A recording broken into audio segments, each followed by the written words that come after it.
Ladies and gentlemen, distinguished guests, it's a great honor for me to be here with you and to address such a distinguished audience. And I'd like to thank both Chatham House and the Foreign Policy Association for hosting this important event today. These are overall quite good times for the world economy. The growth is around 5%, and after this year's expected growth, it's going to be an unprecedented period of 3 years of growth of more than 15% overall.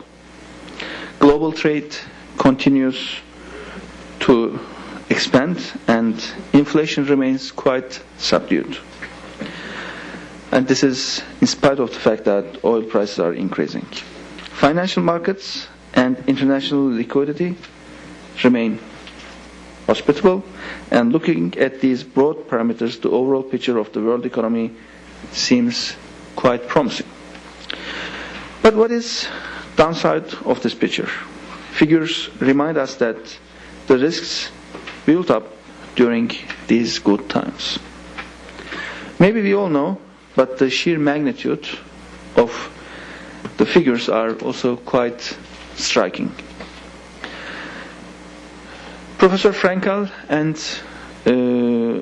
other speakers before I arrived mentioned the overall situation about the global imbalances.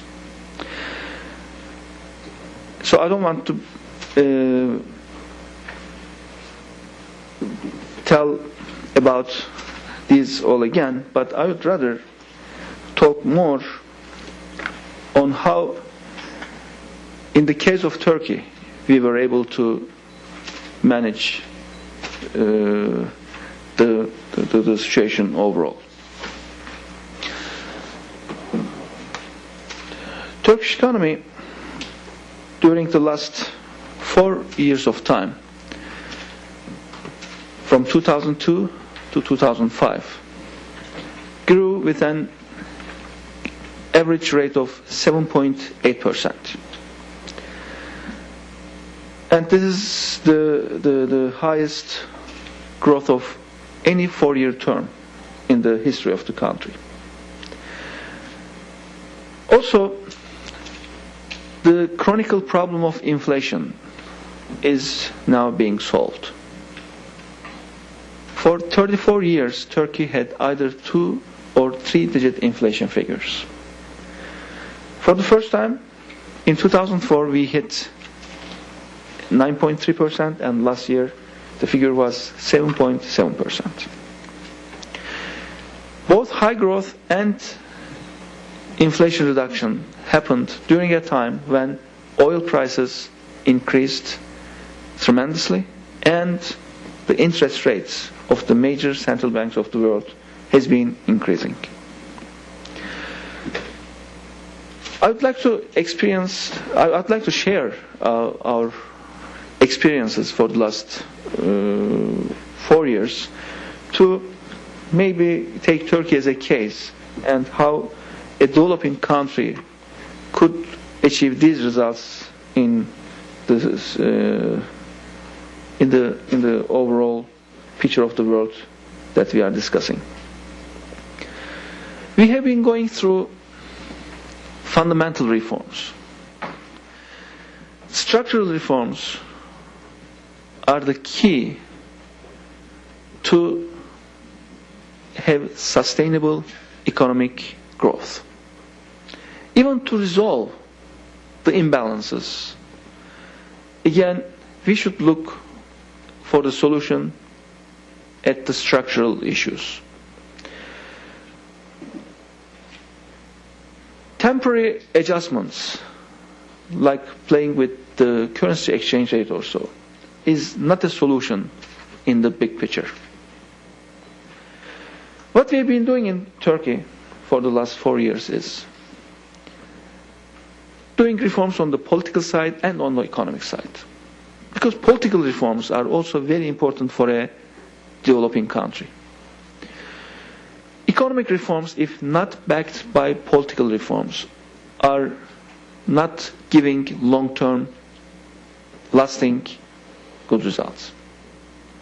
Political stability is the beginning of everything for a developing nation.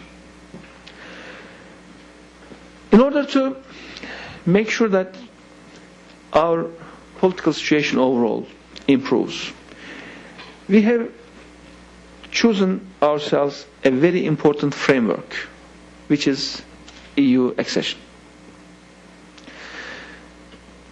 This framework of political reforms helped us to go through even quite difficult times with acceptable level of easiness. We have been doing reforms to make our democracy a much better functioning one.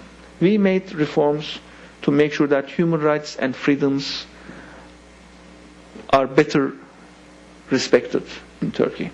We made reforms in our judicial system to make sure that rule of law reigns in our country. And these reforms were fast enough and also strong enough to enable Turkey pass the critical threshold of the Copenhagen criteria and be accepted as a country to start the negotiations process.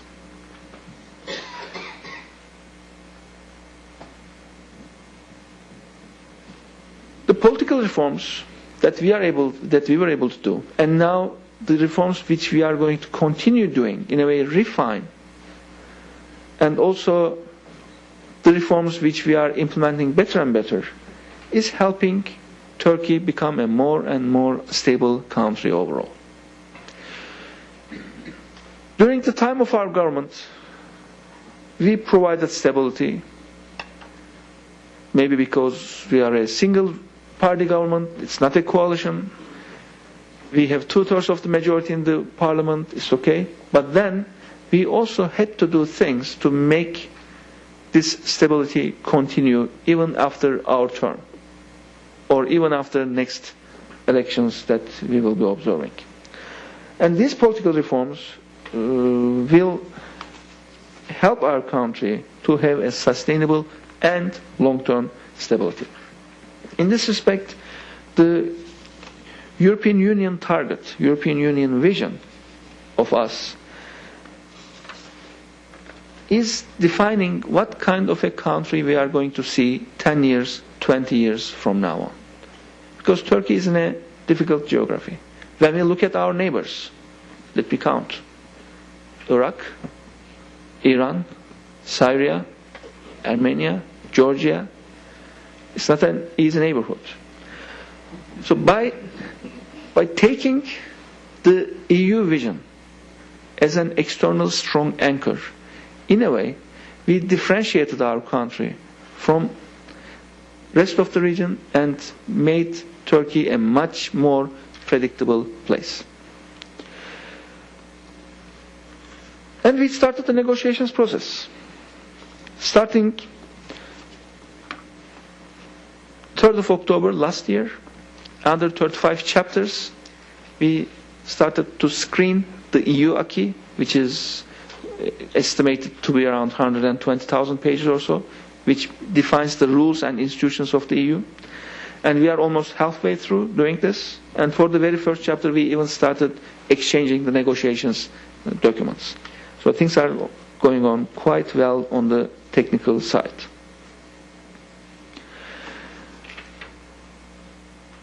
The reform efforts that we have introduced to Turkey during the last couple of years also helped us get closer and closer to the EU structures.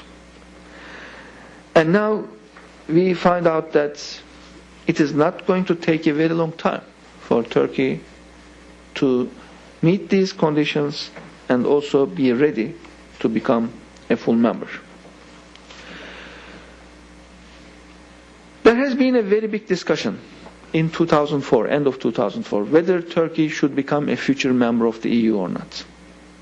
There was another discussion last year in October. And there will be more and more discussions as we go along. But we believe that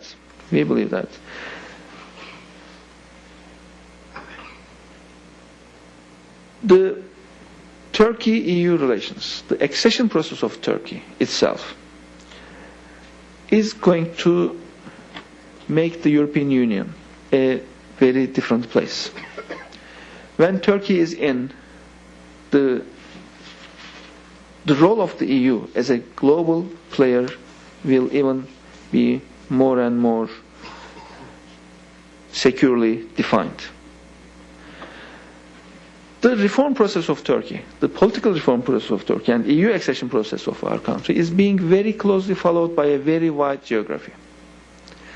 In 2004, when the decision about the negotiations was made, there were 274 journalists only from Arabic nations coming to Brussels and following the decision about Turkey. Because the reform efforts, especially the political reform efforts, in a country like Turkey where 99% of the population is Muslim, but also the reforms towards a better functioning democratic system, better practices of human rights and freedoms. So this whole concept is attracting a lot of attention from the whole region. What happens in Turkey is inspiring a very wide geography.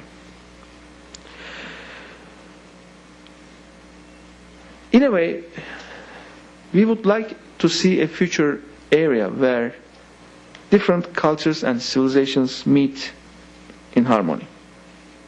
And this is going to mean a lot in terms of the future of East-West relations. We believe that coexistence will be the main theme in the future in the area. Understanding each other, joining around universal common values, rather than fighting on the differences, joining around commonalities. This will mean a lot in terms of how the civilizations will evolve as we go into the future. European Union was probably the most important peace project after the Second World War. And now, having Turkey in is probably the most important event after the Second World War in the EU, which is done in the name of peace and stability for future.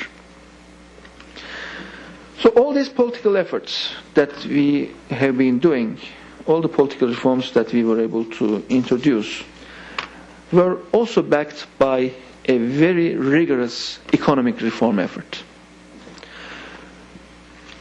I have been responsible of economic affairs since November 2002 when the government was founded. But for the last 1 year, I am also in charge of the EU negotiations. But this is an additional portfolio for me, so my economic responsibilities have been there for 3.5 years, and I have quite a lot to talk on over there. But I will try to keep as short as possible, and I hear that there will be also possibility for question and answers at the end, so I don't want to make a very long monologue. But just a few key remarks about our economy overall. In the economic achievements that we were able to reach during the last 4 years, one of the most important tools that we had in our hand was fiscal policies. Because it is one of the directly controlled area of any macroeconomic policy framework. If we spend according to the budget, and if we are careful to collect the revenues according to the budget, then the budget targets are met. It is politically difficult, but technically it is one of the areas where it is relatively easier to achieve. Our budget deficit was 17% of our GNP in 2001. Last year we brought this deficit to 2%. So we already met the very first Maastricht criterion, which is 3%. And Maastricht criteria are about Eurozone, not to become member of the EU, but to join the Eurozone. So now, when we talk with our colleagues from Germany or France or Italy, then we are more comfortable in terms of the fact that the Turkish economy is good enough even to meet the very rigorous criteria. Because in all of those countries, the budget deficit is about 3%. They failed to meet the Maastricht criteria in the budget recently. Also, public debt stock decreased in a very radical way during the last 4 years. In 2001, public net debt stock to GNP ratio in Turkey was 90.5%. But at the end of 2005, it is down to 55.8%. So public debt stock is becoming less and less of a concern in Turkey. Our external trade volume more than doubled in 3 years. Exports increased from 36 billion in 2002 to 73 billion in 2005. And now total external trade volume of Turkey is more than half of our GNP. We put a very high emphasis on privatization. Last year our privatization efforts accumulated to $20 billion, including Turkish Telecom, the fixed line business, an oil refinery company, steel company, and also a mobile operator, and so forth. And this will continue this year. More and more companies will be privatized. FDI inflow increased to unprecedented levels. Traditionally, the average FDI inflow to Turkey was only about 1 billion. In 2003 it was 1.8, then 2.8, and last year we reached a figure of 9.7 billion. So this is much higher than most developing countries, and this year also we are expecting an even higher figure.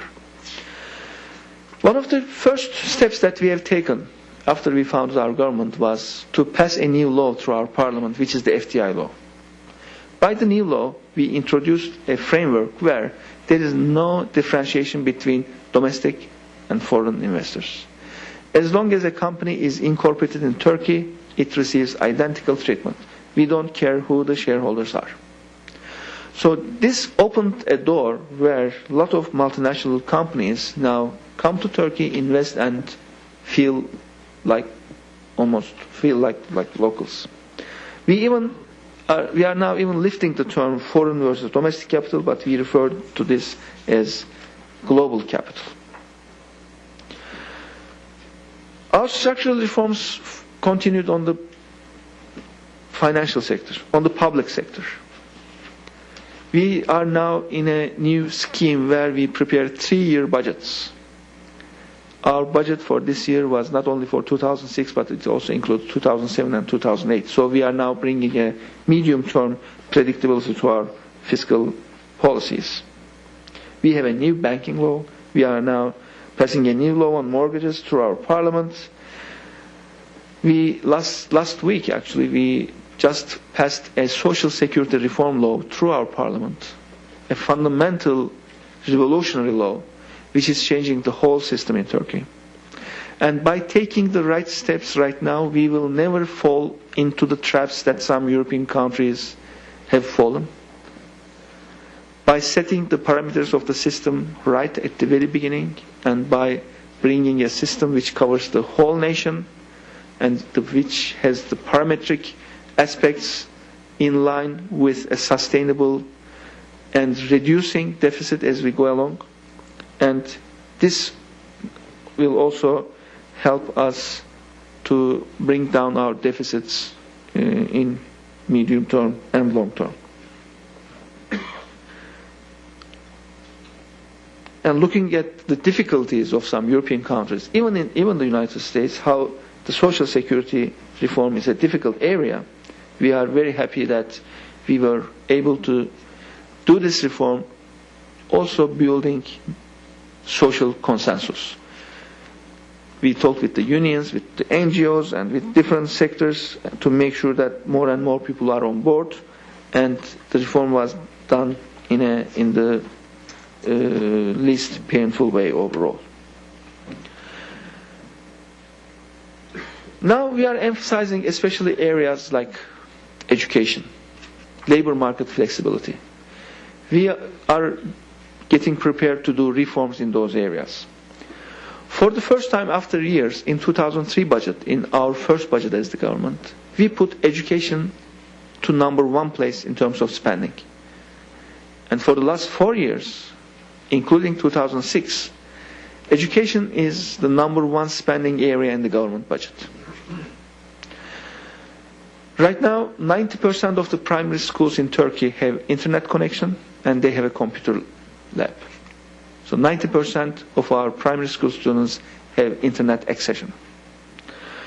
The curriculums are changing because we have a young and growing population, and our demographic structure, we didn't see Turkey in Jacob's presentation, but if there were a slide about Turkey, it wouldn't be very different from India.